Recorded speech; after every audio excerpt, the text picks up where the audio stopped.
Teología básica por el Dr. Charles C. Riley, sección 3. La Biblia inspirada por Dios.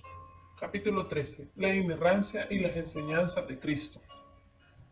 Un silogismo consta de una premisa mayor, una premisa menor y una conclusión. La evidencia silogística o deductiva para la inerrancia es esta: Dios es verdadero.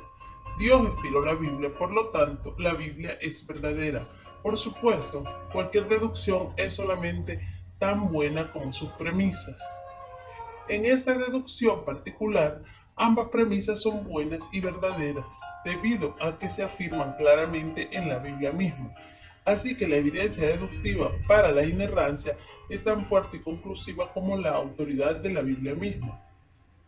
Pero también hay otra línea de razonamiento, la inductiva. En una inducción, uno razona de las partes a la totalidad, de los particulares a lo general. De esta manera, de la evidencia se deriva una conclusión. Una inducción es solamente tan buena como lo completa que sea la evidencia estudiada. Si las primeras 5 máquinas de escribir que uno viera fuesen eléctricas, entonces uno pudiera concluir que todas las máquinas de escribir son eléctricas. Pero por supuesto, la primera máquina de escribir no eléctrica que se observara invalidaría la conclusión. Aún así, no todas las inducciones corren tan gran riesgo de ser invalidadas. Porque si uno puede examinar la mayor cantidad posible de evidencia, puede lograr una conclusión muy confiable. Nosotros podemos estudiar todas las enseñanzas documentadas de Cristo. No creemos que exista alguna posibilidad de que aparezca alguna enseñanza no documentada de Cristo para invalidar la evidencia que encontramos de sus enseñanzas en los evangelios. Si podemos investigar todo lo que él dijo concerniente a la confiabilidad de la Biblia, entonces podemos obtener una conclusión válida del punto de vista de Cristo acerca de la Biblia. 1. La evidencia de Mateo 4, 1 al 11. El relato de la tentación de nuestro Señor revela algunos asuntos importantes en cuanto a su punto de vista sobre la Biblia. Primeramente, Jesús aceptó la inspiración plenaria de la Biblia cuando se le acercó el diablo para que convirtiese las piedras en pan. Nuestro Señor respondió que el hombre vive de toda palabra que procede de la boca de Dios. Mateo 4:4, citando Deuteronomio 8:3. Él no dijo algunas palabras, sino toda palabra. Si la escritura es inspirada por Dios, segunda de Timoteo 3:16, entonces la escritura tiene que incluirse en lo que sostiene al hombre, no solamente algunas partes de la escritura, sino toda la escritura. La segunda tentación también ilustra la importancia de la inspiración plenaria. Satanás trató de tentar al Señor a que se arrojara del pináculo del templo, asegurándole que él podía confiar en la promesa del Salmo 91, 11 y 12 de que los ángeles de Dios lo guardarían. Pero al citar esos versículos, Satanás omitió parte del versículo 11, que te guarden en todos tus caminos. La omisión distorsiona el sentido de la promesa, lo cual significa que Dios guardará a los justos en sus jornadas, no que Él los preservará cuando tomen riesgos innecesarios. Esto es precisamente lo que Satanás le propuso a Cristo. El Señor respondió que el depender de solamente parte de un versículo sería tentar a Dios. En cambio, él confiaría en toda palabra que provino de Dios, incluyendo toda palabra de los versículos 11 al 12. En segundo lugar, Jesús aceptó la verdad de las proposiciones de la Biblia. Como ya se ha dicho, un punto de vista popular hoy en día considera que la Biblia contiene solamente revelación personal, no revelación proposicional. Es decir, la Biblia revela a Dios y a Jesucristo con exactitud, pero lo hace en forma de una relación de persona a persona más bien que en declaraciones. Por lo tanto, mientras podemos confiar en el mensaje de la Biblia, en realidad no podemos ni aún tenemos que confiar en las declaraciones particulares o proposiciones de la Biblia. La Biblia, dicen ellos, da testimonio de la verdad infalible, pero no tiene que hacerlo con declaraciones inerrantes. El indicador, la Biblia, es falible, pero Cristo, a quien nos dirige la Biblia, es infalible. Pero la respuesta de Cristo a los ataques de Satanás niega ese punto de vista. Él dijo, escrito está, Mateo 4, 4, 7 y 10. Él no dijo, ella da testimonio.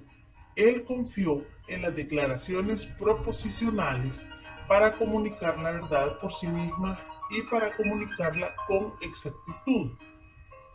2. La evidencia del uso que Cristo hizo del Antiguo Testamento. Nuestro Señor usó los incidentes históricos en el Antiguo Testamento en una manera que evidenció su confianza total en su historicidad factual. Él reconoció que Adán y Eva fueron creados por Dios, que fueron dos seres vivientes, no meramente símbolos de los hombres y las mujeres, y que ellos actuaron en formas específicas. Mateo 19, 3 al 5, Marcos 10, 6 al 8. Él verificó los eventos conectados con el diluvio de los días de Noé, específicamente que existió un arca y que el diluvio destruyó a todos los que no estaban en esa arca. Mateo 24, 38 al 39, Lucas 17, 26 al 27. En dos ocasiones separadas, él autenticó la destrucción de Sodoma, llevada a cabo por Dios, y la historicidad de Lot y su esposa. Mateo 10, 15, Lucas 17, 28 al 29. Él aceptó como verídica la historia de Jonás y el gran pez, Mateo 12, 40, y reconoció la historicidad de Isaías 12, 17, Elías 17, 11 al 12, Daniel 24, 15, Abel 23, 35, Zacarías 23, 35, Abiatar, Marcos 2:26, David, Mateo 22:45, Moisés y sus escritos 8:4, Juan 5:46, Abraham, Isaac y Jacob, Mateo 8:11, Juan 8:39. Cristo no meramente aludió a estas historias, sino que autenticó los eventos que contienen como historia factual en los que se debe confiar plenamente. Además, estos eventos incluyen muchos de los pasajes controversiales del Antiguo Testamento, como la creación, el diluvio y milagros principales que incluyen a Jonás y el pez. Obviamente, nuestro Señor consideró que él tenía una Biblia confiable, históricamente verídica, en la que cada palabra era confiable.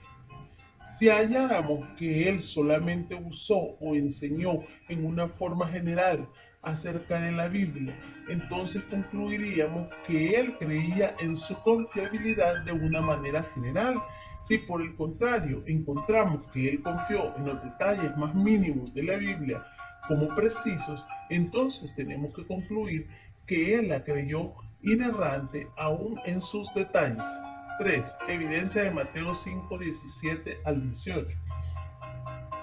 No penséis que he venido para abrogar la ley o los profetas.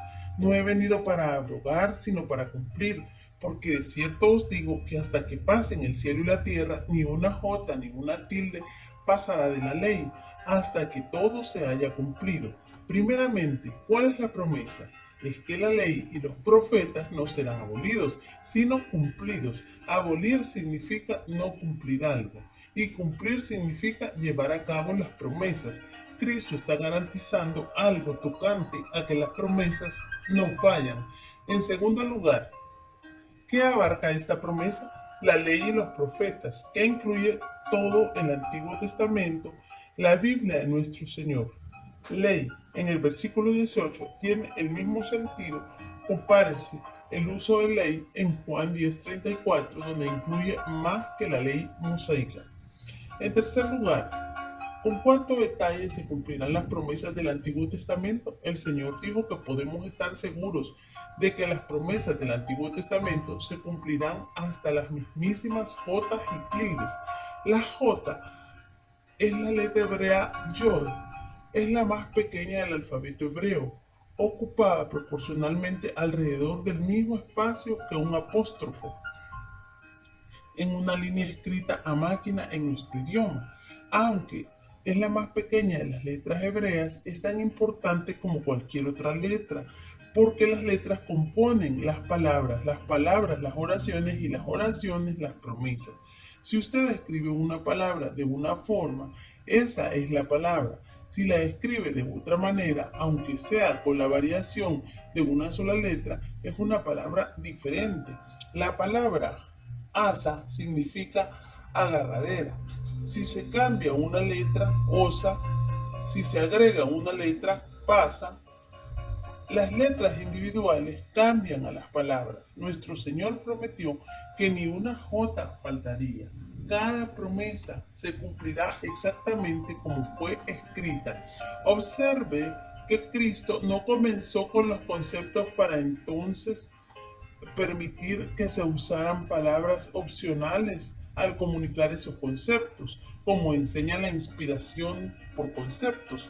Él comienza por el otro lado. Las promesas se basan en las palabras tal y como se deletrean, y en esas palabras se puede confiar totalmente en cada detalle. Tampoco dijo nuestro Señor que las promesas se cumplirían con tal que fuesen culturalmente apropiadas en el tiempo de su cumplimiento. En algunos círculos hoy en día las promesas se reinterpretan culturalmente, invalidando de esta forma las promesas originales. Pero Cristo enseñó que podíamos contar con el simple cumplimiento de las promesas originales tal y como se deletrean en el Antiguo Testamento. La tilde es aún más diminuta que la J, mientras que una J es una letra completa. La tilde es solamente parte de una letra. La presencia de una tilde forma cierta letra, pero su ausencia causa que esa letra se convierta en una diferente. Por ejemplo, la letra hebrea Bet es así. La letra Kaf es así. Obviamente parecen ser muy similares. La única diferencia entre las dos letras es que la línea horizontal de abajo en la letra Bet se extiende un poco más hacia la derecha de la línea vertical, mientras que no aparece ninguna extensión en la letra Kaf. Esa extensión, no la línea horizontal de abajo entera, sino solamente la parte que se extiende hacia la derecha de la línea vertical, es una tilde. Si está presente la tilde, entonces la letra es una Bet. Si está ausente, es una Kaf. Y según uno use una Bet o una Kaf, así obtendrá palabras diferentes. Otro ejemplo, la letra hebrea Dalet es así. La Resh es así. Otra vez la tilde solamente es la parte de la línea horizontal que se extiende hacia la derecha de la línea vertical. Pero una palabra escrita con una Dalet es diferente a una que se escribe con una Resh. La promesa del Señor fue que todas las promesas del Antiguo Testamento se cumplirán precisamente como fueron escritas. En español pudiéramos ilustrar lo que es una tilde de esta manera. Supongamos que le invite al zoológico con unos estudiantes de biología para estudiar una foca. Usted pudiera preguntarse a sí mismo si cuenta con los conocimientos necesarios para esto. Si le agrego una tilde o un pequeño rasgo a la F, entonces yo le pudiera decir que su participación sería poca. Pero aún así puede que usted no se sienta más animado a ir. Así que yo le pudiera agregar otra tilde a la letra. Ahora he escrito la palabra roca. Entonces yo le diría que la foca juega con una roca, pero esto todavía no lo anima. Entonces le agrego otra tilde y le digo que la foca tira la roca con su boca. La diferencia entre foca, poca, roca y boca es la adición de una tilde en cada caso, pero resultan cuatro palabras completamente diferentes y con ellas cuatro sentidos distintos tocante a la invitación. 4. La evidencia de Juan 10, 31 al 38. Las cosas diminutas, si hacen diferencias, hacia el final de su ministerio terrenal, el Señor afirmó de nuevo su completa confianza en la exactitud de las Escrituras en cuanto a cosas diminutas. En la celebración en el templo de la fiesta de la dedicación o el Hanukkah, instituida en el 165 a.C. para conmemorar la limpieza y reapertura del templo después de su profanación por Antíoco Epífanes 3 años antes, los judíos le pidieron a Jesús que les declarara claramente si él era el Mesías. Juan 10:24. Su respuesta fue: yo y el Padre uno somos. La palabra uno es neutra, una cosa y no una persona. En otras palabras, él no afirmó que él y el Padre eran idénticos, sino que él y el Padre poseen juntos la unidad de esencia, que él disfruta de la unidad perfecta de naturaleza y de acciones con su Padre. Los judíos habían preguntado si él era el Mesías. Su respuesta fue más de lo que ellos esperaban, porque en ella él se atribuyó ser igual a Dios. Esta fue indudablemente la forma en la cual ellos entendieron su declaración, porque inmediatamente se prepararon para apedrear al Señor por lo que ellos entendieron como una blasfemia. Para restringirlos, el Señor apeló al Salmo 82. Él llamó a esta porción del Antiguo Testamento la ley, Juan 10:34, igual que hizo en otras dos ocasiones, 12:34 y 15:25. En esa ley, dijo él, se les llamó dioses a los jueces de Israel, que eran seres humanos, por virtud de su oficio alto y también dado por Dios. Entonces, él concluyó que si ese salmo puede aplicarle la palabra Dios a seres humanos, indudablemente el término Hijo de Dios se le puede aplicar correctamente a aquel a quien el Padre santificó y envió al mundo. En otras palabras, si Elohim se le aplica a hombres, cuánto más apropiado es que se le aplique a él, puesto que él sí posee unidad de esencia con el Padre. Aunque el argumento es sumamente complicado, ciertas alegaciones que Cristo hizo acerca de la Biblia están claras como el cristal. La Biblia es inspirada verbalmente. Él dirigió a los judíos a lo que se había escrito. La palabra de Dios llegó en declaraciones y proposicionales escritas, no meramente en conceptos, pensamiento o tradición oral. Es la palabra escrita lo que fue inspirado y en ella se puede confiar. La Biblia es inspirada minuciosamente. El Salmo 82 no es lo que se pudiera considerar uno de los pasajes principales del Antiguo Testamento. No es un salmo de David ni tampoco un salmo mesiánico. Esto no se dice para rebajar el salmo en ninguna manera, porque por supuesto están inspirados como todas las otras partes de la Biblia, pero es para enfatizar que el Señor no escogió un pasaje prominente sobre el cual basar su argumento. Ciertamente uno pudiera decir sin ser irrespetuoso que él escogió un pasaje común y corriente. Por supuesto, él no pudiera haber hecho esto si no hubiese creído que la palabra inerrante, inspirada de Dios, no incluyera tales pasajes. Además de ese pasaje ordinario, él enfatizó una sola palabra: dioses. Él no habría hecho esto de no haber creído en la inspiración minuciosa de la Biblia. Él correctamente dio por sentado que podía contar con cualquier parte de la Biblia y con cualquier palabra en cualquier parte. La Biblia es inspirada autoritativamente.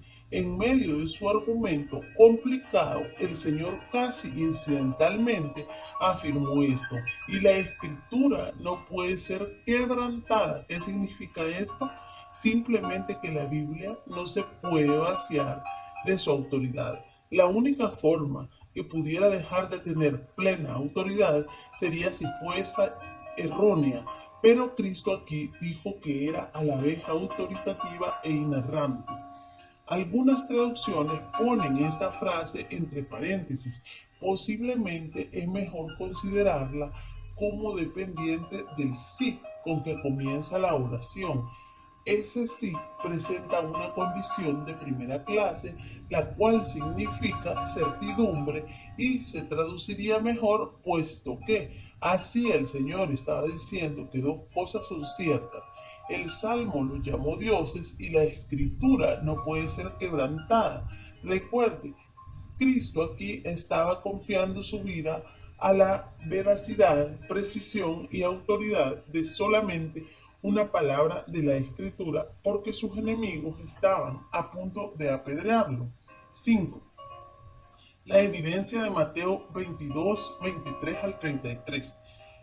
Imagínese la escena. El Señor comparecía en ante la nación judía y ante la prensa farisaica en el mismo día. Los herodianos habían intentado atraparlo al preguntar si era lícito pagar tributo a César. Entonces los saduceos tomaron su turno. Mateo 22, 23 al 33. En ese diálogo tenemos más evidencia clara de la fe de nuestro Señor en una Biblia inerrante y en consecuencia autoritativa hasta lo más mínimo. Los saduceos creían en la autoridad del Pentateuco, sin embargo negaban la existencia de los ángeles y otros espíritus y la creencia en la resurrección de los muertos, porque no hallaban que el Pentateuco la enseñara. Ellos inmediatamente demostraron su hipocresía al hacerle a Jesús una pregunta sobre la resurrección. Además, ellos inventaron una ilustración basada en el Pentateuco para reforzar su pregunta. Era la ley de matrimonio levirato, de latín que significa matrimonio con el cuñado, que se halla en Deuteronomio 25. La ley requería que el cuñado de una viuda sin hijos se casase con ella si fuese posible hacerlo. Si no, entonces la responsabilidad caería sobre el familiar más cercano, como en la historia de Ruth y Boaz, Ruth 4:6. Fue fundándose en esto que los saduceos inventaron el cuento de 7 hermanos, el primero de los cuales se casó con una mujer y murió. Entonces cada uno de los otros 6 se casaron con ella en turno, después que cada uno de los hermanos mayores murieron. Finalmente el séptimo esposo murió y por último la esposa también. Entonces los saduceos confrontaron al Señor con su pregunta: en la resurrección, pues, ¿de cuál de los 7 será ella mujer, ya que todos la tuvieron? Su respuesta fue fustigadora. Él los acusó de error e ignorancia en cuanto a la escritura y el poder de Dios. Mateo 22, 29. Entonces Cristo evaluó la pregunta y la juzgó como importuna. Versículo 30. Porque en la resurrección las personas no se casan, son semejantes a los ángeles que no se casan porque no necesitan procrear angelitos. La cantidad de ángeles se fijó cuando ellos fueron creados. En forma similar, después de la muerte, los seres humanos no se casarán porque no existirá la necesidad de que nazcan bebés. Cristo no estaba diciendo que las personas se convertirían en ángeles, sino solamente que, como los ángeles, no van a procrear.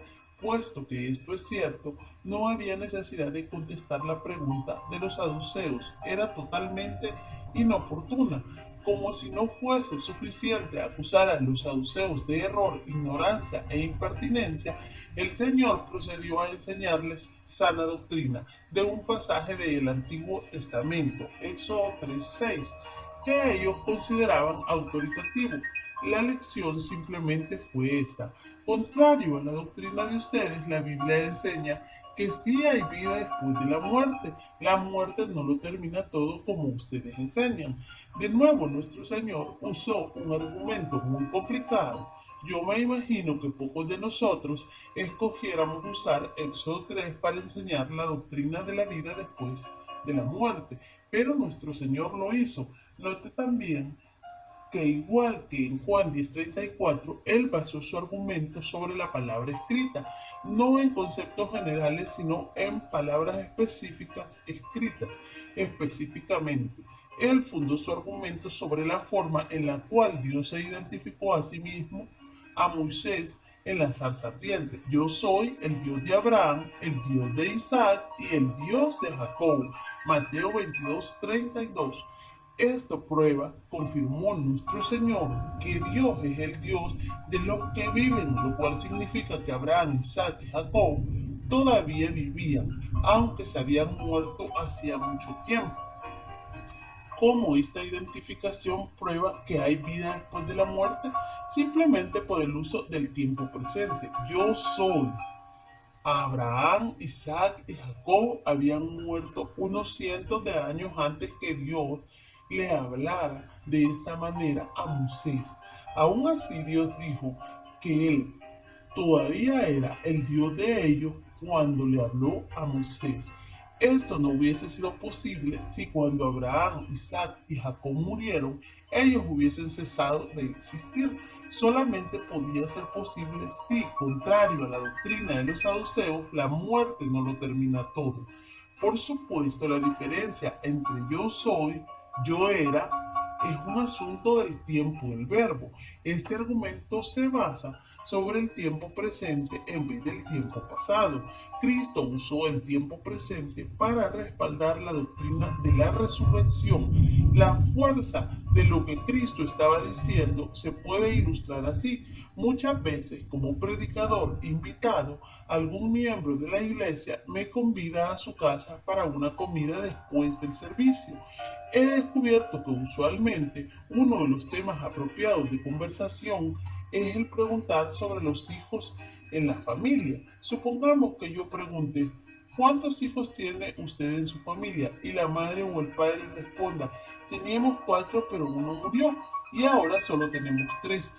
Enfrentado con una respuesta así, yo no puedo estar muy seguro de la condición o madurez espiritual de esos padres. Pero si por otro lado otro padre responde a la misma pregunta, tenemos 4, uno está en el cielo y 3 están aquí con nosotros, entonces tengo un buen nivel de confianza en cuanto a las creencias de esa familia. Puedo estar casi seguro de que ellos no creen que la muerte lo termina todo, sino que sí viene una resurrección. La diferencia es solamente el tiempo verbal que se usa. Teníamos o tenemos. Yo era su Dios o yo soy su Dios. Observe cuidadosamente las implicaciones de la declaración de Cristo aquí. 1. Él dio por sentado la historicidad de la aparición de Dios a Moisés. 2. Él entendió que la revelación de Dios llegó en una declaración proposicional. 3. Él dio por hecho que en cada palabra de esa declaración se podía confiar como exactamente precisa. 4. Él dio por cierto que la verdad doctrinal tiene que basarse sobre la precisión histórica. La Biblia no puede ser imprecisa en asuntos históricos y precisa en doctrina. 5. Él entendió que uno podía aún usar pasajes improbables y confiar en la precisión de ellos. 6. La evidencia de Mateo 22, 41 al 46. Después, ese mismo día, cuando los fariseos se habían juntado con el grupo de antagonistas, el Señor tomó la posición de agresor, preguntándoles directamente, ¿qué pensáis del Cristo? ¿De quién es hijo? Mateo 22, 42. La respuesta de ellos fue inmediata, de David. Estaba correcta, pero incompleta. Cristo es el hijo de David en cuanto a su humanidad, pero también es el hijo de Dios. Y el Señor quería que los fariseos reconocieran esto también. Así que Él les preguntó, pues ¿cómo David en el Espíritu le llama Señor? Y para comprobar que David sí lo hizo, Él citó el Salmo 110:1. En ese salmo, Jehová, es decir, el Padre, dijo a mi Señor, el Mesías, que era el Señor de David, siéntate a mi diestra, la del Padre, hasta que yo, el Padre, ponga a tus del Mesías enemigos por estrado de tus pies. ¿Cómo pudo David llamar al Mesías su Señor si es que el Mesías fuese solamente su hijo? La única respuesta es que el Mesías también es el Hijo de Dios. En otras palabras, el Mesías tenía que ser a la vez Dios y hombre. Como hombre, él era el hijo de David, como Dios, el Señor de David. El pronombre mi conecta a David a su Mesías, Señor. Posiblemente una ilustración ayude. Cuando la reina Elizabeth muera o abdique, el príncipe de Gales se convertirá presumiblemente en el rey Carlos.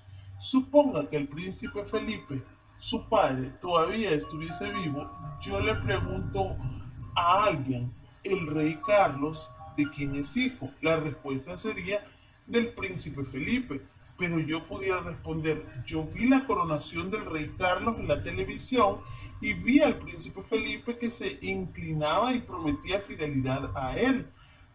¿Por qué Felipe le llama a su hijo Señor? La respuesta es simple.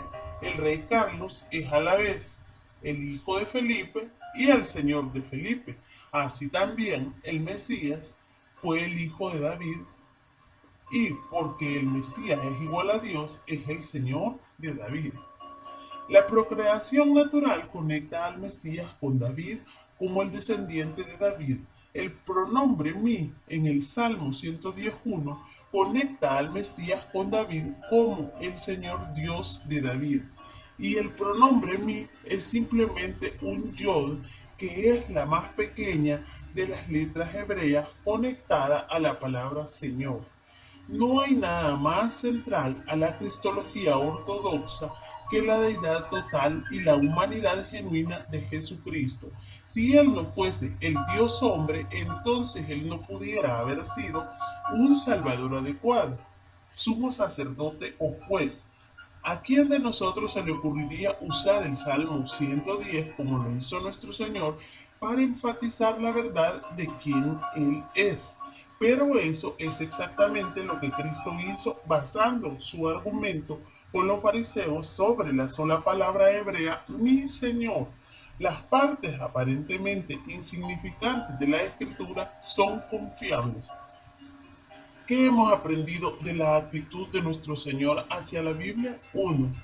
La forma en que las letras se emplean al escribirse las palabras es completamente confiable y ni una sola promesa se cumplirá diferente de la que está escrita.